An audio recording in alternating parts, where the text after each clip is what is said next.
Welcome to the latest edition of the Shukri Wrights Podcast with me drinking out of a damn bottle of ocean spray juice with your host, Shukri Wrights. I don't know. It's Friday night. I'm recording this podcast because I love baseball and I thoroughly really enjoy the guests I have back on for the first time in 6 months. But my phone stopped buzzing, please, as that's been the operative word all afternoon, literally since the last how long? 4 hours. 4 hours. Anyway, Emily from Break Balls Podcast, she's back on. What's going on, Emily? Don't mind me. I'm having a moment. I'm drinking out of an ocean spray bottle like I ain't got no damn class. So here it is. I wouldn't have told anyone if you didn't. Oh wait, do you show the video? I can't remember. I think you're just gonna see video? It. Which video? Do you record this video? Yeah, of course. It's on you. It's going on YouTube. YouTube, you can watch it. See, that's how you do self-promotion. That's exactly how you do it. There you go. Like, I know, I love this thing. Is that made of metal or is that? Yeah, it's a Yeti. So like they just etched the logo in here. I've never owned a Yeti, so I'm like completely out of the club on that one. I'm sorry. Oh my God. I couldn't recommend it enough. I'm about to buy one and send it to you because it is literally the best cup of all time. Really? Wow. Yeah, since I've gotten these, I now have two. Yeah. I don't use anything else. Seriously. Wow. Mm-hmm. I mean, my main cup I use around the house is this mug. This mug here is for the audience, for that's us on audio side, iHeartRadio, wherever you're listening. Take a chill pill. That's literally it. I really should not be looking this dark on camera. So I'm gonna change that somehow, some way, and see if I can even turn on this other light here.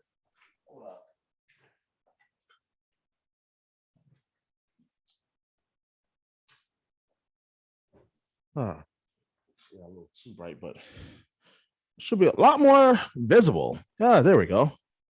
Is that like a sound thing behind you?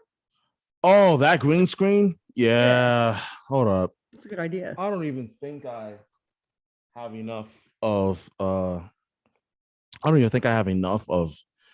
light to even like try to mess around with this green screen. It works. It's worked on other podcasts. In fact, what the heck am I doing? I realized now that you brought attention to it without even me realizing it. Like there was something absolutely missing. I have to do something about that. And here I am. Don't mind me, Emily. I'm making a complete ass out of myself. Like, what the heck? But all right, listen. I am pressing the wrong button. I'm supposed to press the arrow. I'm trying to press the arrow on the side of Zoom where it says start video. Instead, I'm pressing the actual camera icon. I know I have enormous fingers and all. What the hell? I promise I'm not doing this on purpose. I'm really not. I'm literally having a moment.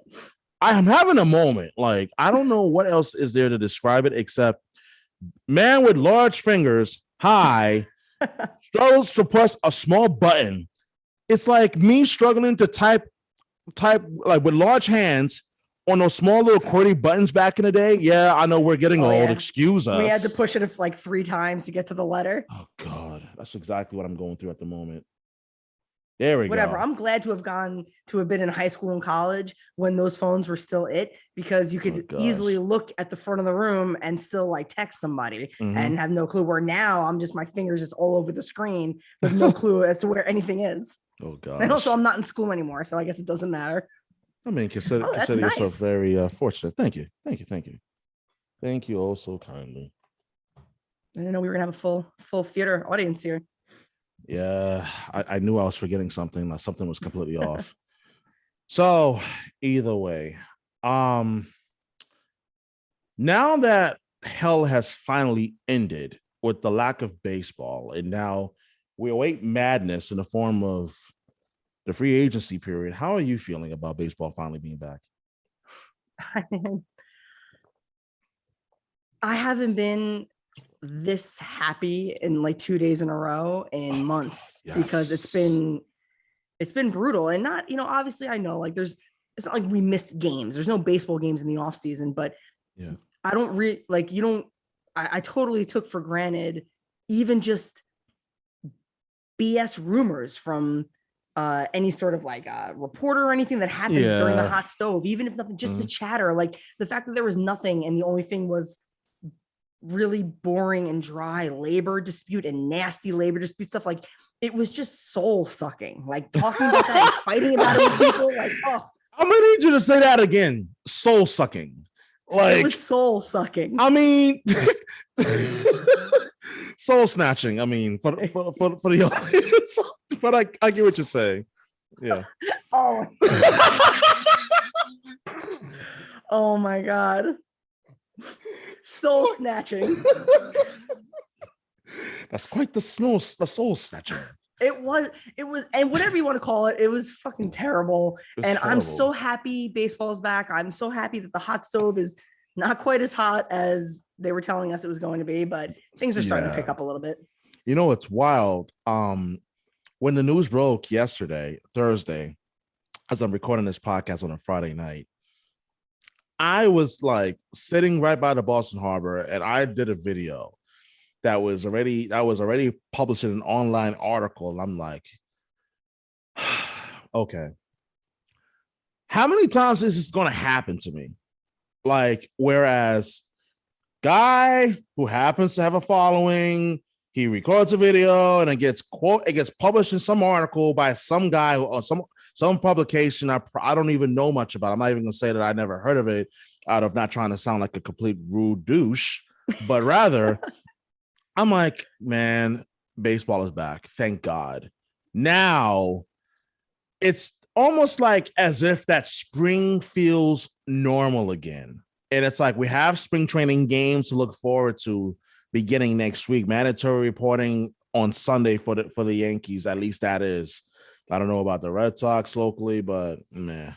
But with that being said, I can't escape the Freddie Freeman rumors that it's already circulating around Twitter like old grannies tidy whities that just completely just shatter the internet and everybody's imaginations for the fact of the matter, or even their eyeballs. But Freddie Freeman to the Yankees, is that even realistic? Or is this good old Yankee rumor just because it's the Yankees? They can afford Freeman, and hell, why not sign Carlos Correa? Why not have a spending spree like 2009 all over again where we signed Cesar Sabathia, AJ Burnett, and Martin Teixeira? I mean, it is definitely possible in that the Yankees have, for lack of a better term at the moment, unlimited resources in reality. Oh, yeah. So anything's possible, but because of that, they're always used as bait. You know what I mean? That, like, of course.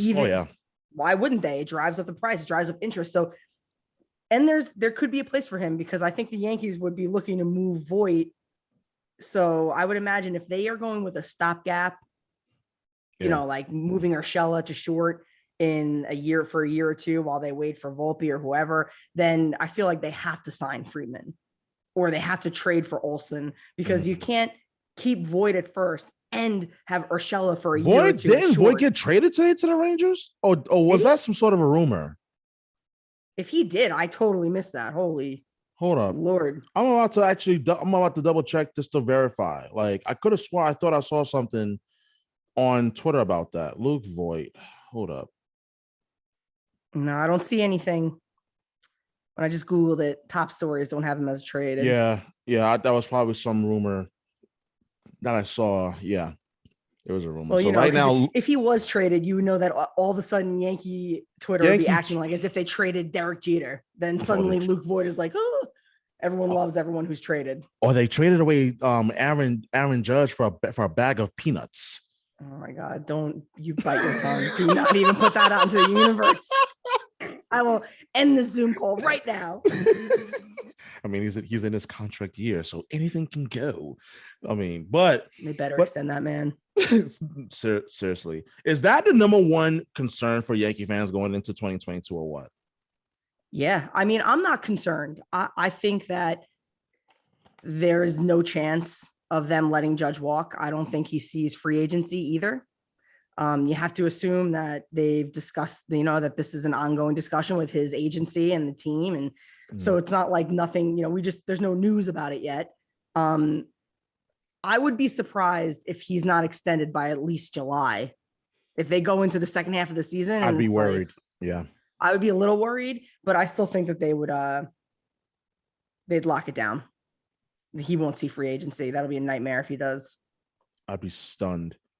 Like, I'd be beside myself. The fact that you even mentioned that if we get to July, I'm like, I'm sorry, what? July and Aaron Judge still not being extended sounds like the good old reason to stir the drink. Oh, what's going to happen July 31st? Is the Yankees going to trade away Aaron Judge? Like, don't you freaking dare. Don't you dare. No chance.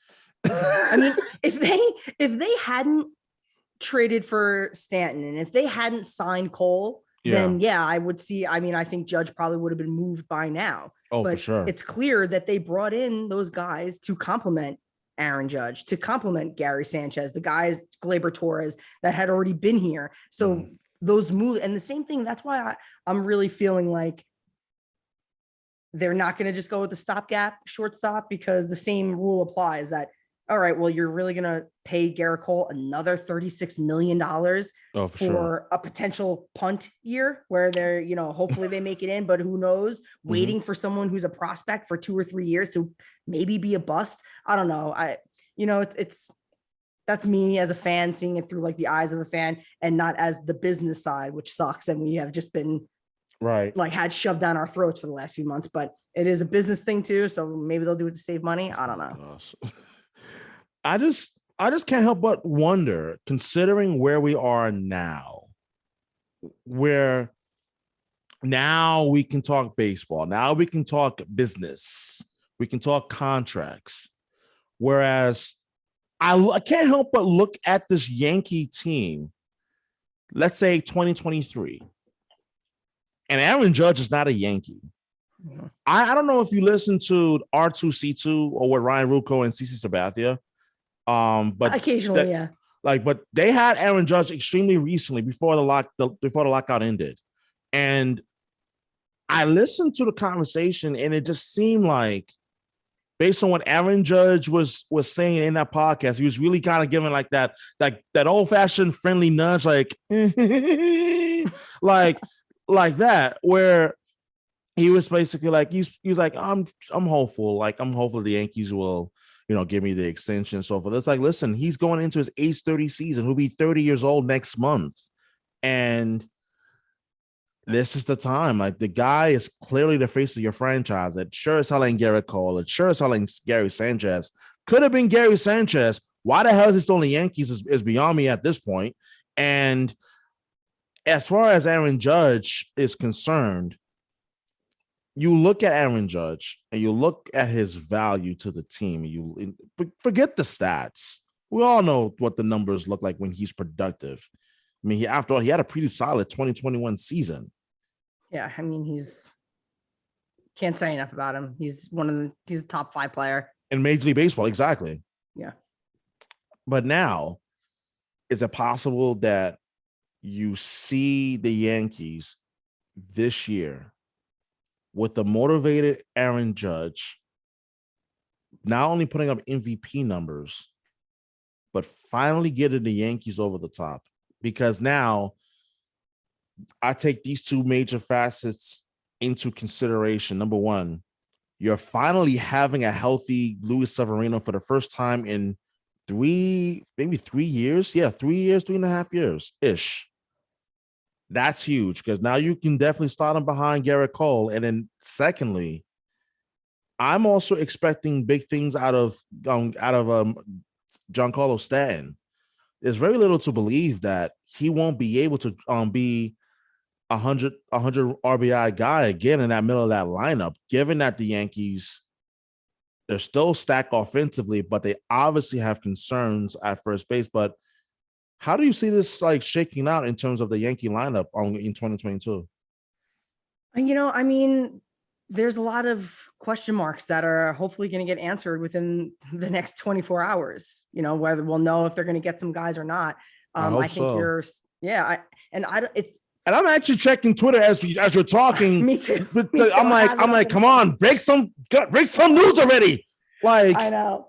And you're spot on in that the team doesn't need much, No. It's not like a lot of the major pieces are there to the point where it looked like a ragtag bunch last year. You had a lot of guys regress for one reason or another, and they were still able to win 92 games. Now, obviously, they were one and done in the postseason. You can argue that it wasn't even the postseason. It was game 163. It really was. Yeah. They were still there, and it was a down year for the team. So even if and obviously I would love Correa, and I would also love Freeman, but I would also be okay with Story. I would love him. Like any of those guys. Did you see this tweet?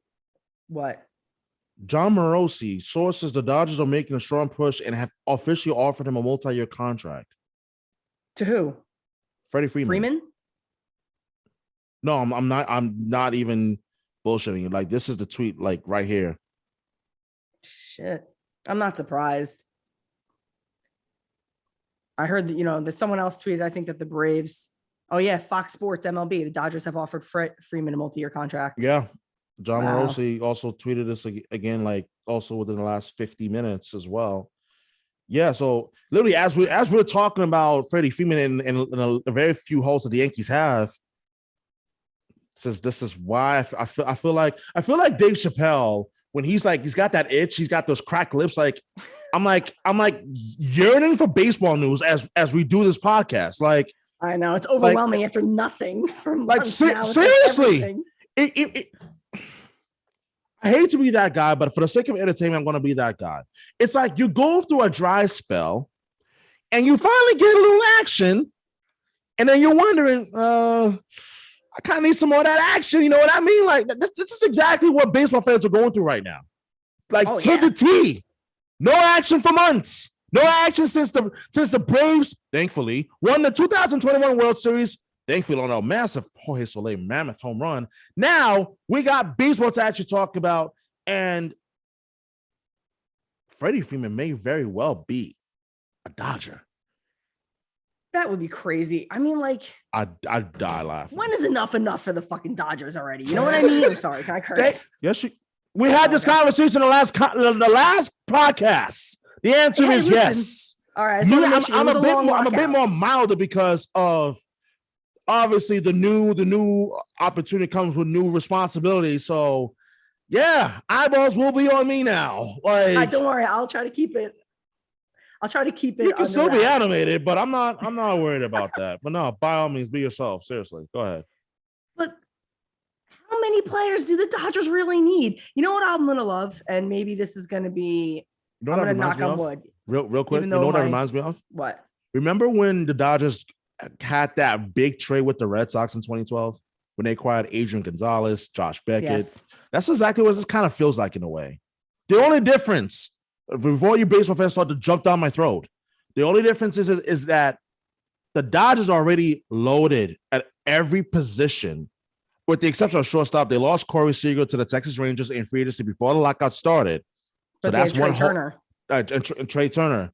So that's something that they're going to have to figure out. But this is kind of feeling like the Dodgers are like, hey, we got big baller money. We got money to spend. We're not here to spend dimes. We're here to spend the big boy dollar. Give it up. Let's go. It's like, you know what I'm going to love? And knock on my fake wood desk right here.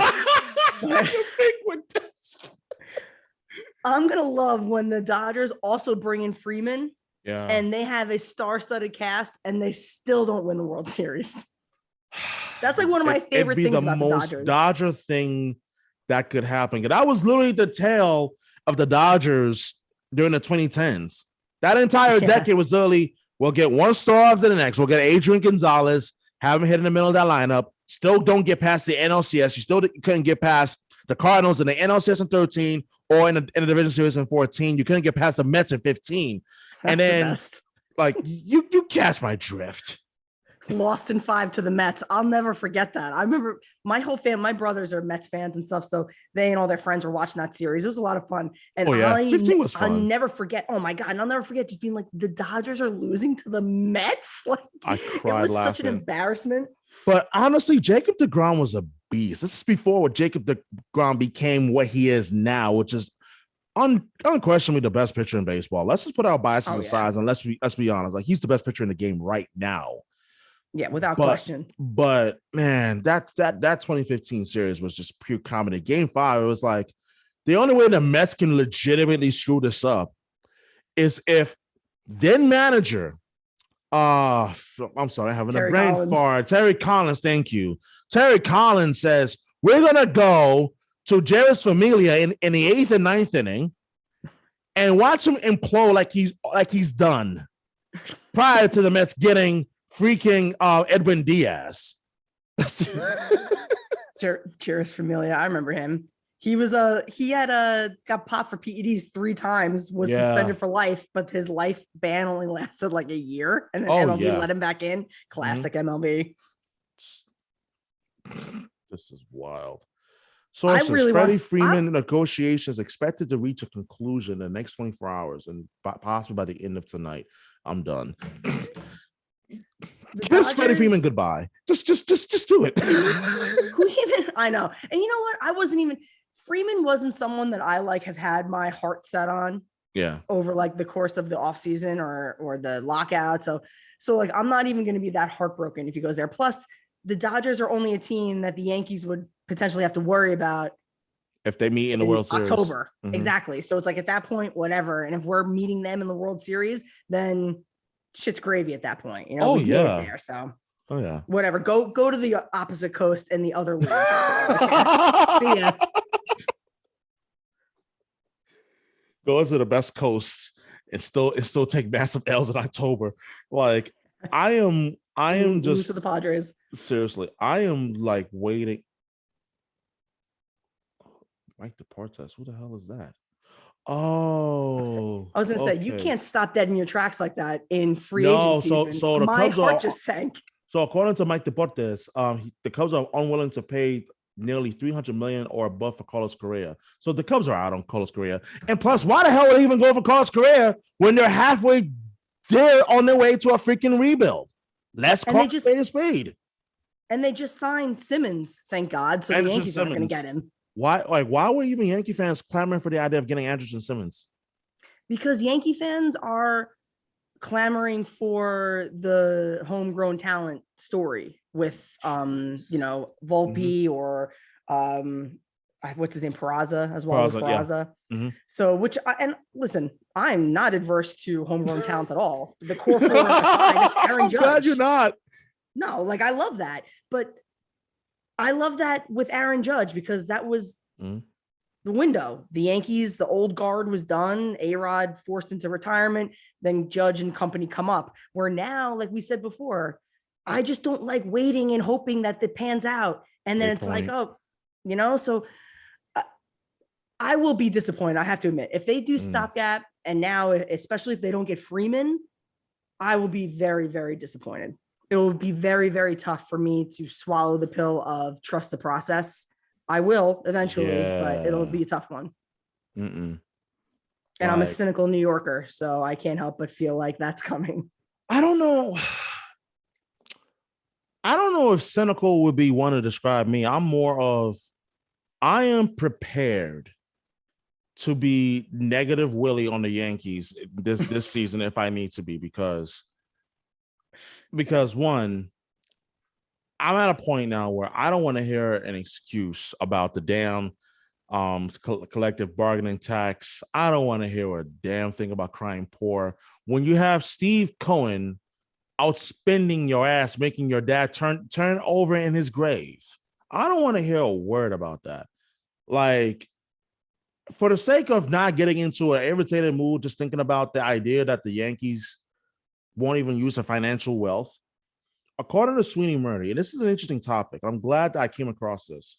Yankees have now 8 starters, 8 in fold right now. Cole, we talked about. Severino, we talked about. But we didn't mention about Jameis Talion, Jordan Montgomery. Also, don't forget about Michael King and Nelson Cortez and Domingo Germán and Luis Hill.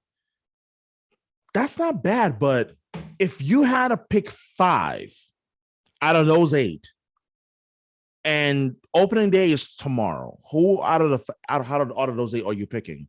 I can go through the list if you need me to again. I'm picking Cole, Severino, Montgomery, Tyone, and probably either Heel or Cortez.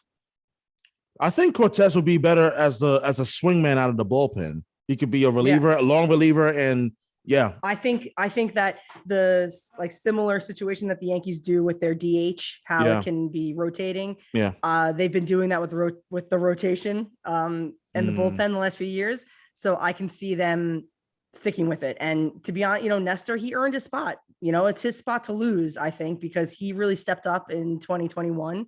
I think that he deserves a spot, or at the very least, he deserves to be in the rotation with Heel until Heel gets his stuff under control. Because he has electric stuff. It's just his control at times, like last season, was one that was of concern. And it was like, you're a young Pedro Martinez, and I know that's a lofty comparison to make. You're a young Pedro Martinez, but without the control that he had. And how many of those have there been? That's, I'm sure a lot. Yeah. But I can't help but to think that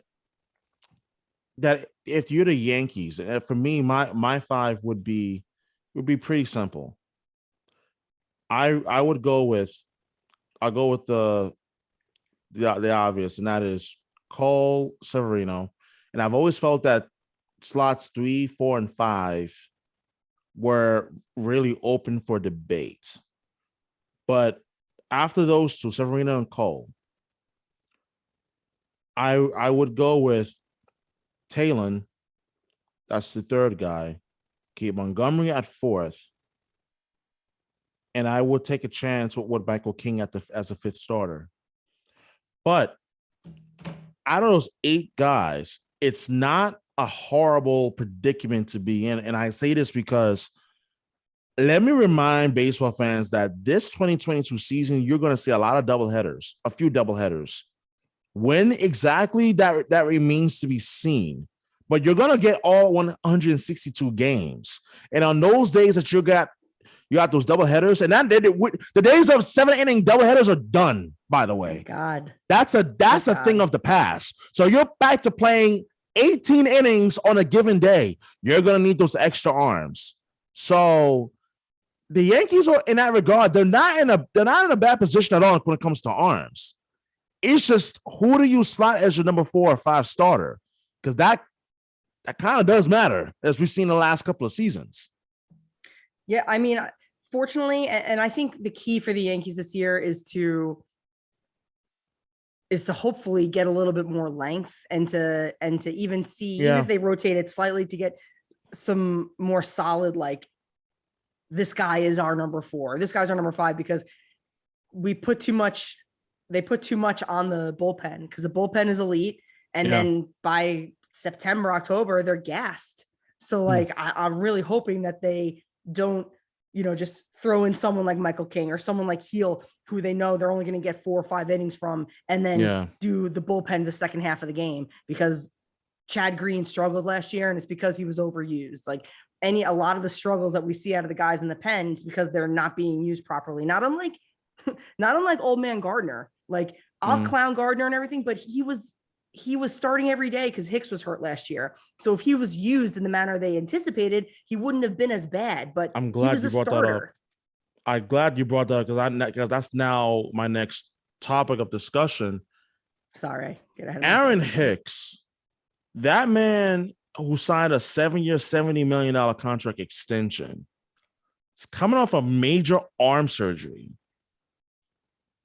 The big question I'll pose to you is, what do you expect from Aaron Hicks? And is it possible that he will, in fact, be able to return to pre-2019 or even, I'll say 2018-19 form, where he was able to at least do some sort of damage offensively? I think that he is. He's still going to have pop. He's got the perfect swing for Yankee Stadium. So he's someone that, even if he's lost a little bit, and it would be an F9 in 29 other stadiums. It's going to go out in Yankee Stadium. So like this is like the perfect place for him. Oh yeah. And he gets on base. So it's not even so much about what he can do with his bat. It's about his ability to see the strike zone. And as long as he continues to get on base, that's what I care about. I don't care if he walks 3 times a game. He's supposed to get on base for Judge, for Stanton, for hopefully Correa or Story. Oh, jeez. Oh no. No. But I want you to finish because I'm having a first how do I put this nicely? A first crying fest coming up shortly because I just saw something I didn't like from Sweetie Murray. I'm not happy about, but please go ahead, continue. How am I supposed to continue after that? First Yankees spring training game is March 18th. First home game is March 20th, but that's not the part that got me. Of note on the regular season schedule, the Yankees are no longer playing 6:35 weeknight home games in April. All weeknight games are listed as 7:05 starts. MLB is like, how do we reach these kids by having games in the middle of the week that go till fucking 11 p.m.? I effing hate it. I swear, seriously, those 6:35 starts were sneakily the best thing that could happen that the Yankees and MLB did. Like, why the hell take that away? Like, why? You start at 6:30, but what about the people that are coming in from work?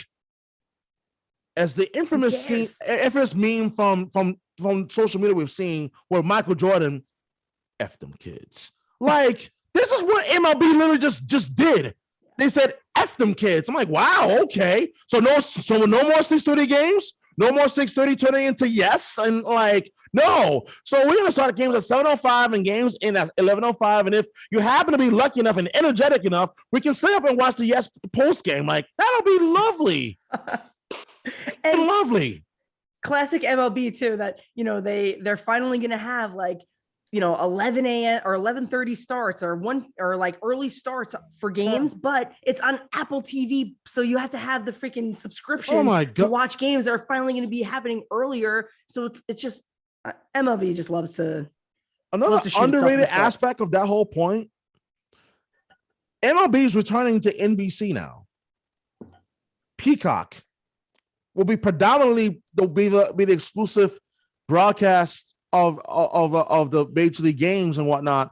There'll only be like, I think a minuscule amount of games that'll be on NBC itself, but it's like, why? Yeah. What Peacock? Like Peacock just totally mishandled the Olympics too. It was the worst app. I didn't watch. I'm glad I didn't watch it. I couldn't watch it once the NHL pulled out. I was like, I have no motivation to watch. I'm gonna be honest. Every time I had to go to the app. Every time. It was a nightmare. How do companies still get it wrong? It's 2022. Because they're more concerned about eyeballs than the actual product itself. That's the only conclusion I can really draw to, because it blows. They're like, how we can keep people's eyes on this app for really long, make it impossible and frustrating to use, and so it takes them forever to find what they need. Exactly. That's basically what happens. Mm-hmm. And it's looking forward to it. I hate it. I just hate it. I hate to be that grumpy old ass man here, but that's exactly how I feel right about now. Like this is just brutal. Like, I mean, good grief. Like, what are we honestly doing? Whoa, sorry. Like, what are we honestly doing here? Like, my gosh. I don't know. It's just nothing matters. MLB just doesn't care. And it's on one hand, and I'm not even like, partially I get the scheduling issues. 162 games is a lot of games, and it's a lot to get in. And every game isn't going to be able to cater to the target audience. But the problem is that it seems like MLB doesn't know who their target audience is, even though they've been around for a century and a half. Because sometimes they cater to boomers. Sometimes they're trying to cater to kids, but really poorly. And they end up not catering to anybody because they kind of like sit in the middle, or at least attempt to, but you can't. There's too big of a cultural difference between what people in their 60s and 70s like and what kids that are, between the ages of 10 and 18 like in the year 2022. Did you see this? Oh God. Can I just say I'm really grateful that baseball's back. So this conversation, I'm like, getting nervous. This conversation is literally about to turn into one major like bitch fest. And that's probably the only time I say bitch fest on this podcast. Wait, it hasn't been this whole time? I'm on here. I'm constantly complaining about shit. It actually has. I just never officially coined the term bitch fest. Like, I mean, any podcast with me on it is because I am just the queen of complaining about everything that I love. Here's another thing that I just came across that's going to be worth complaining about. AP Sports from the Associated Press, exclusive. Home Run Derby, you're not going to believe this was tweeted 4 hours ago. AP exclusive, Home Run Derby could decide All-Star Game winner with labor pack reading. If the All-Star Game remains tied after 9 innings, the game will be decided by a Home Run Derby between the teams. I love that. I don't hate it, but I love that. I think that's great because the All-Star Game doesn't matter. Like, it means nothing now. And it means absolutely nothing. So yeah. I don't want to watch the All-Star team go to 10, 11, 12 innings. I don't want to watch my guys get fatigued because they're trying to play a game and they have to play more than 2 innings. Want to relive 2002 together? What? Wait, what happened? Do you remember the tied All-Star game we had in 2002? And then that makes it even That's why I said you want to relive 2002 together? Because that was horrible. Imagine if Twitter existed in 2002 when that happened. The anger and the absolute fervor pitch anger that baseball fans would unleash would probably pale in comparison to what we're seeing today or what we saw during the lockout. Like, I mean, goodness grief. You know what's funny is that I totally forgot about that, as did most people in the replies that I saw under the AP tweet about that, because people like really force themselves to be upset about things. So people were obviously forcing themselves to be upset about that. Anything to cry and complain about. Right. And they clearly forgot, as I did, that they don't really play the extra innings anyway. So if you want a winner, you might as well do this. And the game doesn't matter. It's for fun. So who cares? The Home Run Derby is the best part of the All-Star weekend. It's the best like special event out of all the All-Star games, I'd say. And because apparently, I mean, I don't watch the NBA much. I know the dunk contest used to be awesome, but now I hear that it's not that great anymore. So I think that the Home Run Derby reigns supreme. So might as well do a mini one during the All-Star game. And it'll be funny because, the guys who do the Derby, they aren't necessarily all-stars. So it'll be really interesting to see who gets pulled off the bench for the Home Run Derby. Maybe they'll do just pitchers, since pitchers won't be hitting anymore. Nope. It just goes all night then. No one can hit a home run. I'm so glad. I'm so glad you brought that up, because I feel like that was one of the last truly awesome aspects of Major League Baseball, the pitchers hitting. And I'm sorry for all you whining crybabies that are out there. If you have forgotten, oh crap. I'm getting a phone call, but I'm gonna ignore it. It's probably calling me to congratulate me. That's not a complaint. That truly isn't. It's just the timing of it all. But the point I was making is that I personally am of those who is going to miss seeing pitchers hit. We're never going to forget, or we're never going to get another Bartolo Colon moment ever again. And that makes me mad. Like, I remember watching this live when it happened in the summer of 2016. Bartolo Colon, the fattest pitcher in Major League Baseball, hits a home run. You can hear Gary Cohen shock in his voice. Like, holy smokes. We're never going to get that again. We're never going to see guys like, and for you youngins, you'll not remember this name, Michael Owens. Remember him when he used to be with the Arizona Diamondbacks back in the day, or Cincinnati Reds, rather? Like, what, he hit 3 home runs in his career as a pitcher? Yeah, he was a power hitter as a pitcher. Whoa. Let's not throw that term come around. on. For a pitcher. He was a home run hitter for a pitcher. He wasn't Babe Ruth-esque. He wasn't. But I'm gonna miss that. Like, I don't have a problem, but I'm not a fan of just this notion to just throw out the pitchers hitting, because I want to see pitchers embarrass themselves. Like I want to see these lack of athletes that are stepping into the batter's box and facing 95-mile-per-hour fastballs. That's what I want to see. Like, I am going to miss pitchers wailing at pitchers that are like 7 inches outside or a foot outside into the other batter's box. Like, I want to miss seeing that kind of embarrassment. I want to miss Cecil Sabathia going yard at Dodger Stadium as a Cleveland Indian. I'm going to miss that. Are you going to miss the pitchers that like getting on base and being handed the windbreaker to put on as they yes, yes, not really sliding either, like just running, trying to hold the bag. Shades of Chan-Ho Park all over again. Oh God! Like, it's one of those things that if the game in a vacuum, that difference was great. Like it was kind of cool that one league had this different rule than the other league. That was very unique to the sport. But because of how the game has evolved, because the game doesn't exist in a vacuum, like the movements that they have to do, like a lot of people, not you, a lot of like casual fans who, you know, are in and out, who don't even know there was a lockout, you know, like the game looks the same because it's relative. So they don't realize like how hard every movement is that these guys have to do, swinging the bat, running, throwing. So like, I personally am going to be happy to not see Jacob deGrom go on the IL in June because he has an oblique strain from swinging the bat.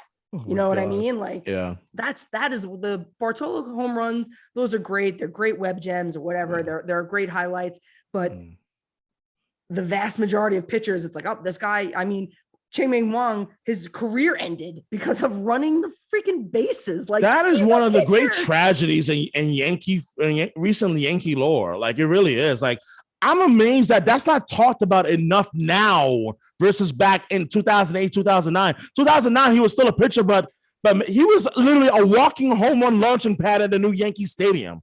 Like, it really is a travesty how his career ended. It really is. I agree. It was against the Astros of all teams when they were in the National League in 2008. Oh, God. Were they bad then? 2008, probably. Yeah, like, this was when like the Astros were just coming off those years when they had Craig Biggio, and I don't know if Carlos Lee, former Major League Slugger, was on that 2008 Astros team, but I know he was with the Astros in 2007. Like, this was the end of the Clemens, Pettit, Oswalt years. So the Astros were kind of like in the midst of a freaking rebuild. They had Michael Bourne as their best player on the team. Like, gosh, like, oh yeah, but yeah, they went 86 and 75 that year. Yeah, I mean, they weren't horrible, but they were a far cry from what they were in 04, 05. You get my point. When they got the Yankees, when they got some guys from the Yankees who were juicing. Yeah, and then they went to the World Series and lost to the friggin' White Sox at AJ. I mean, that was a pretty damn good like pitching staff they ran into, like that those 4 games between John Garland, Mark Burley, freaking Jose Contreras, the ex-Yankee. And that's right. Oh yeah, the Astros. One of my favorite things of the lockout. So you know how like the teams weren't allowed to tweet about any current players that are in the union. So a lot of teams were like doing like old school stuff, like, oh, top players, or you know, like those memes where it'll be like the first row is $5, the second row is $3, and then it's like compile your best team with $15 of these all-time Astros. Oh, so God. One of them was Andy Pettit. I was like, this is pathetic. He was an Astro for 15 minutes. Yes, that team. And it's not like they're the Rays where they've been around for 25 years. Like, they've been around for 60 years. And they had a man on there who's won 5 World Series with another team. And they're like, this is an all-time Astro. Like, that is what a pathetic joke. Poverty. I feel bad for the fans. Pathetic. Poverty franchise. Like, seriously. Like, what a freaking embarrassment. Like, this is just bad. Giving out a gate promotion last year was like an ALCS championship ring. Like, can you imagine they did something like that at Yankee Stadium? I think the outrage would be pretty bad, to say the least. Oh my God. People would lose their minds. Apparently, it would actually be fun to see. Yeah, for the entertainment factor, oh hell yeah, of course. Now let's see who is. Wow. So apparently Susan Wallman, Yankee color analyst for WFAN and the Yankees radio network, said on my boy Keep It Fierce, who had on the podcast less than 2 months ago. She said 7 mediocre players don't make a superstar. For everyone that thinks Jose Ramirez is walking in here for 5 guys you've never heard of before. Like, I love Susan Wallman's frankness and like this is. I feel like us Yankee fans, we're the only fan base that loves to get ahead of ourselves. We're gonna get that guy. I'm like, where the hell do they fit? Tell me.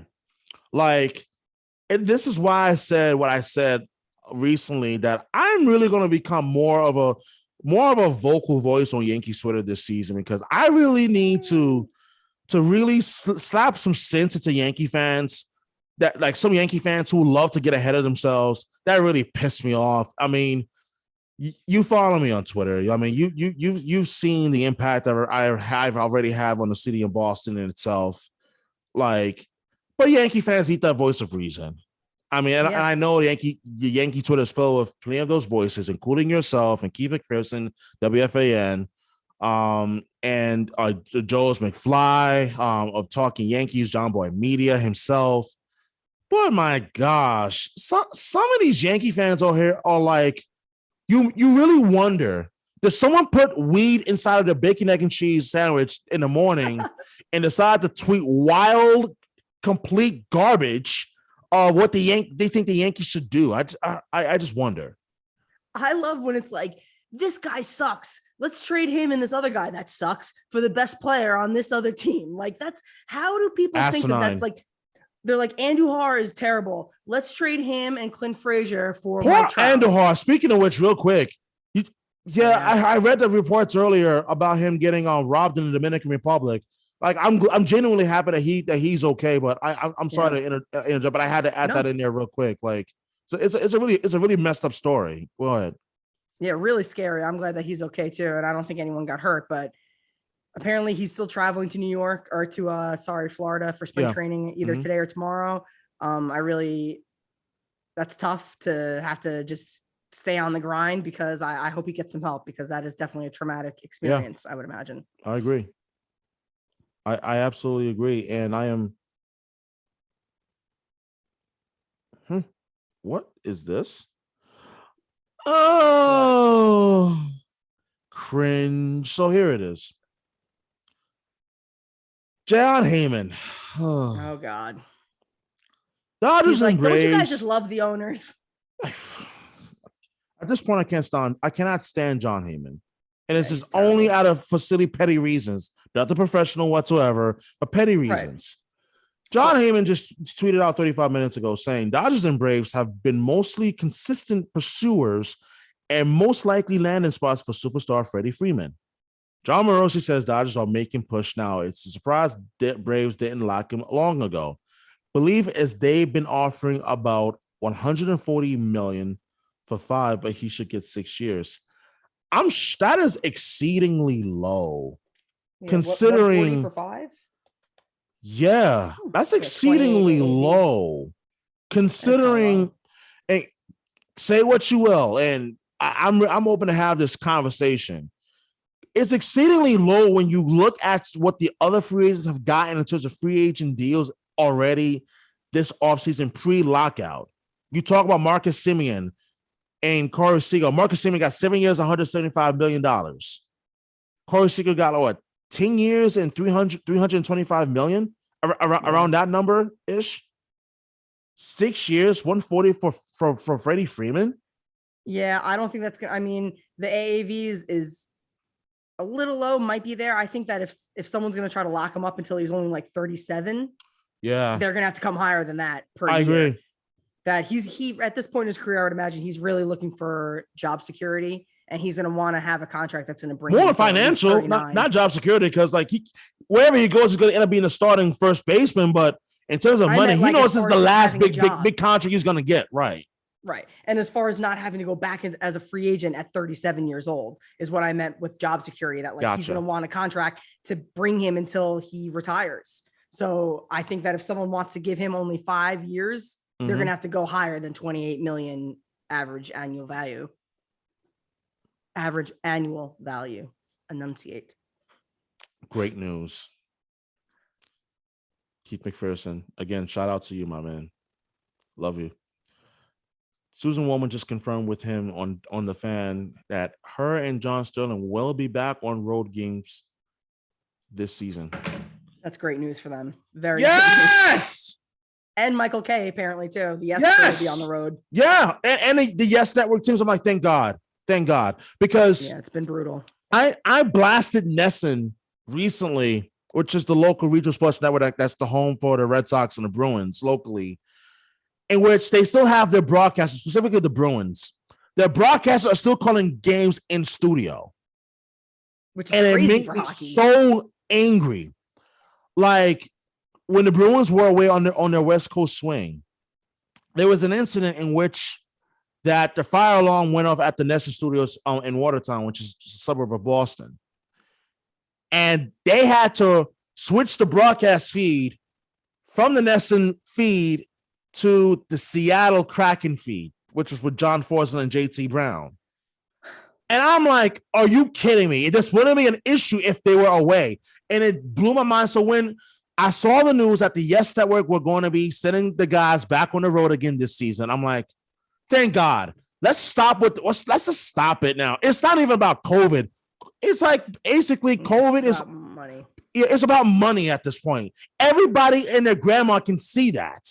Like, send the guys back on the road, please. I'm so happy because I don't know if you remember, but last season in the wild card game was the first time all year John and Susan were on the road to call the game live, which kind of explains the infamous gaffe by John Sterling on John Carlos' long single in that wild card game. Let's not revisit that game, but that stupid wall. I'm tired of that thing. Imagine someone driving on the Grand Central Parkway. Yeah, it's gone. Wait, what? Huh? Can you imagine this? He did the same thing with the Judge home run. They like played a replay, and in John Sterling's defense, it fooled me too because I think they cut to a replay and like the TV, like even the broadcasters didn't know that was coming. Yeah. So it seemed like Judge was hitting another home run because they were just replaying the one from previously in the game. Sterling called the home run. It is high. It is far. It is a replay. Sorry about that, folks. It was like so painful.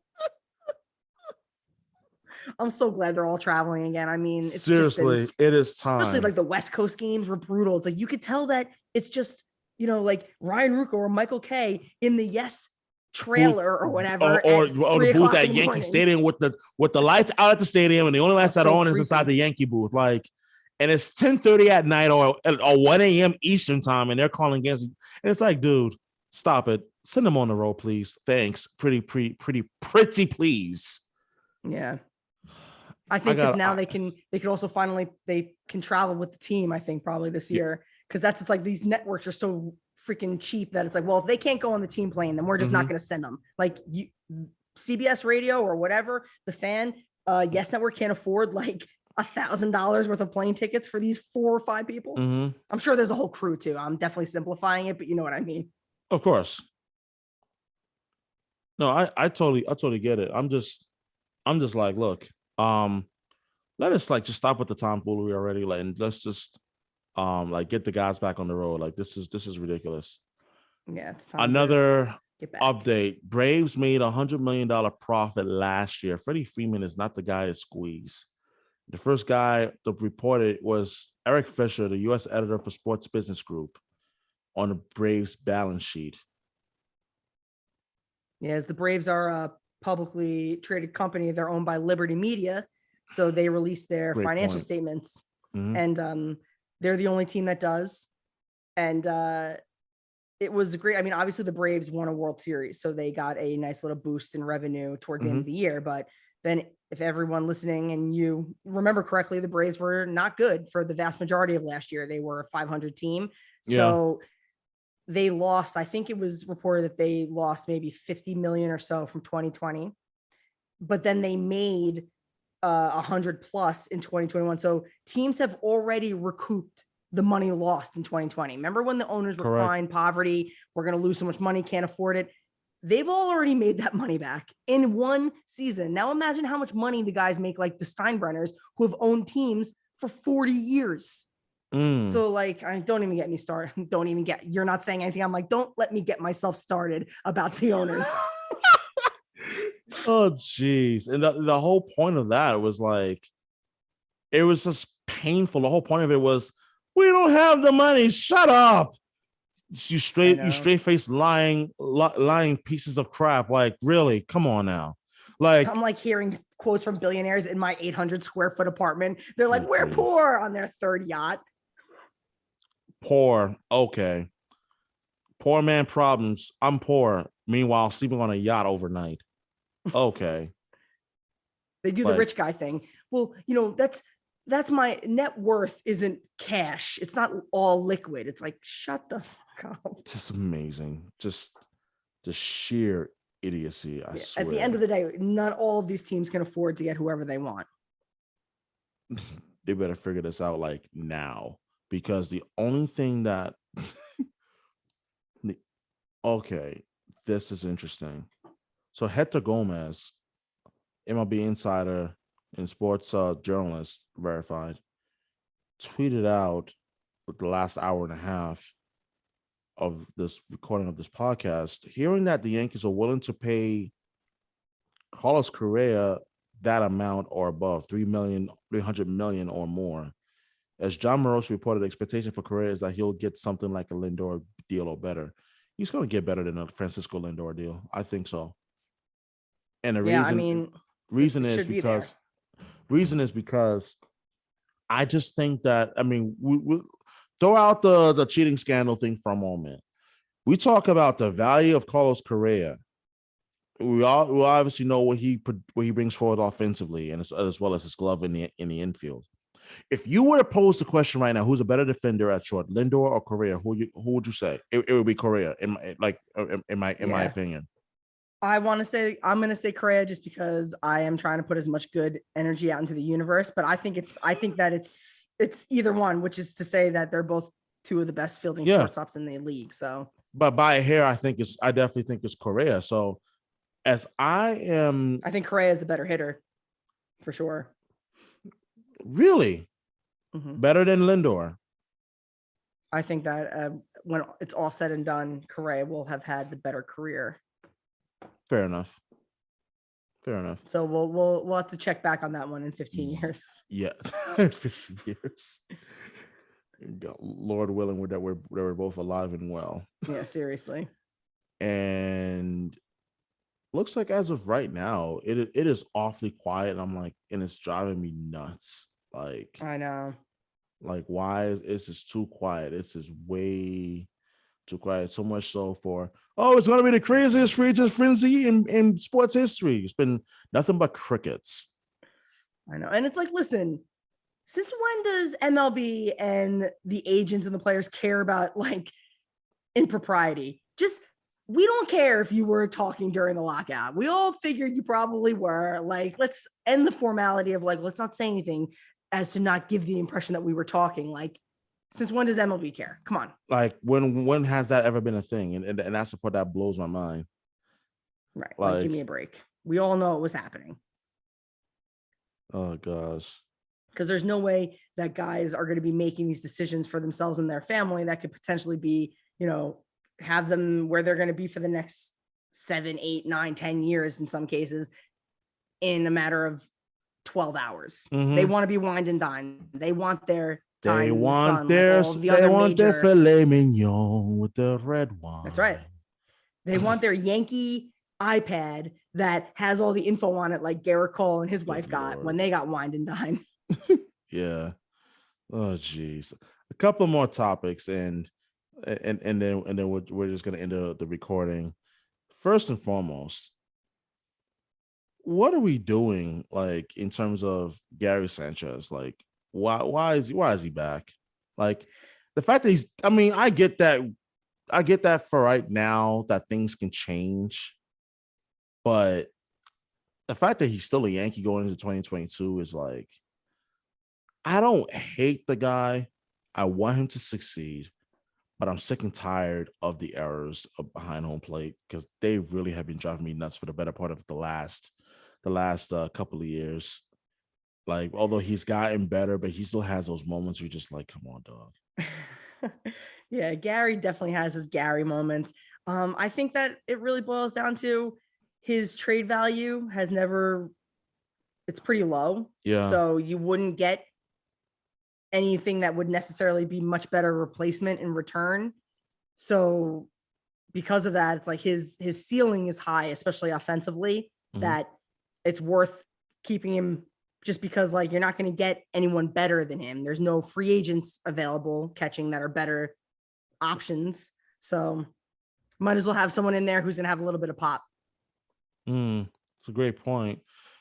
A great point in the sense of you still has that power.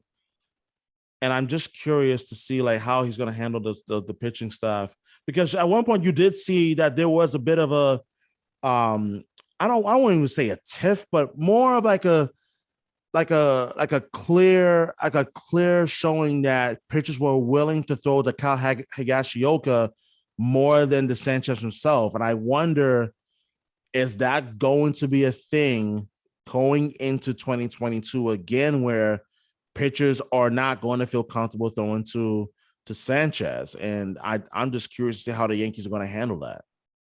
Yeah, I think that's going to be a game time decision that it's going to, we'll see what happens in spring training. You know, they're going to gain or lose confidence in the next few weeks with their catcher. So, oh yeah, this is going to be it. You know, I think that, I don't know. And to be honest, yeah. Gary, he can't, catchers can't start 162 games anyway. So, hey, listen, if Cole really needs Higashioka, do I love Higgy in the lineup? No, but it's Garrett Cole. Let him do whatever he wants. Let him pitch to whoever he wants. So if that keeps the ace happy, so be it. Everyone else, they'll make do, especially when Gary starts hitting. That's when you'll see the pitchers will be less inclined to need a personal catcher, because it'll be very tough for even someone like Garrett Cole to justify taking a hot Gary Sanchez out of the lineup. Of course. And which brings me to the last point.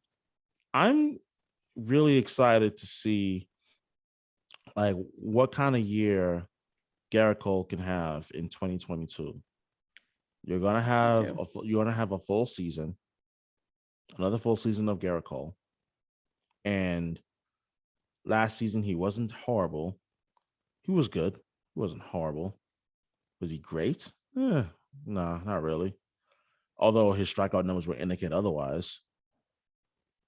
I'm curious to see what the Yankees will have in terms of Cole and Severino at the top of their rotation.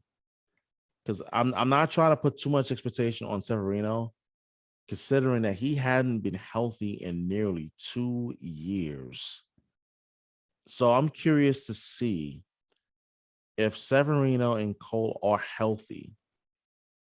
Do you think that this is a 1-2 punch in the American League that could make noise in the American League with the likes of the White Sox, for example, and even the Toronto Blue Jays, a team that Yankee fans really have to be worried about this year because of the fact that the Blue Jays, they are there now.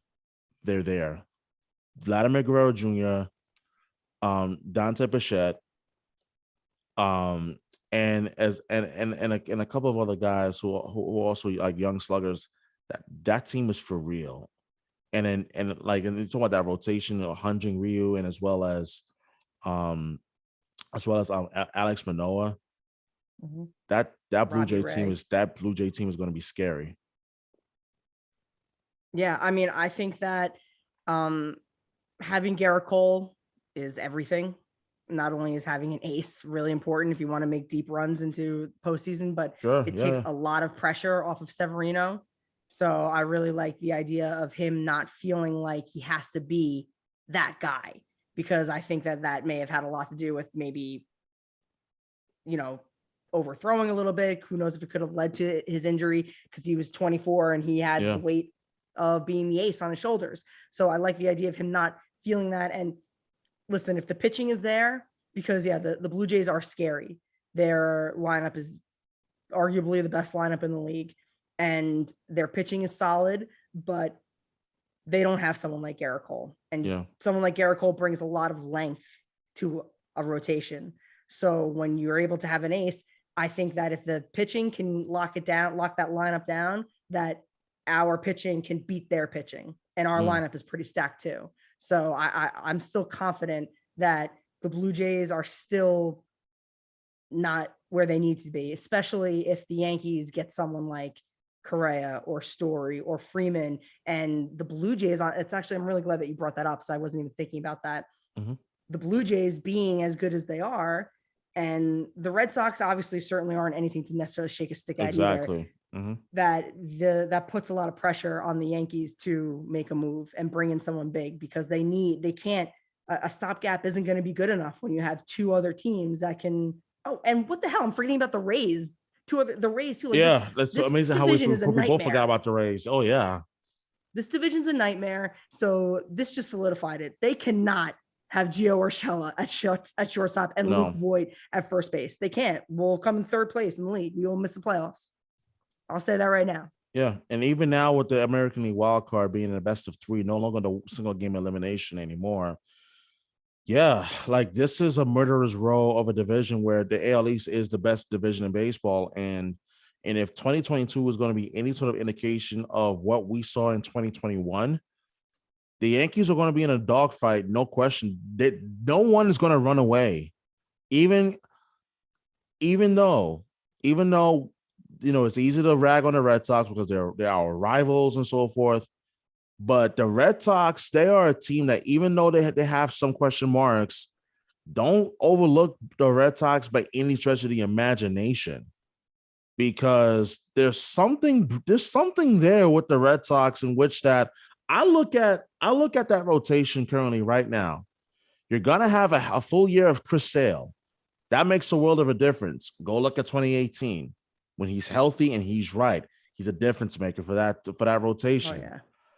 But they are definitely going to miss Eduardo Rodriguez. He's gone. He's with the Detroit Tigers now. So that's definitely a question mark there in the rotation.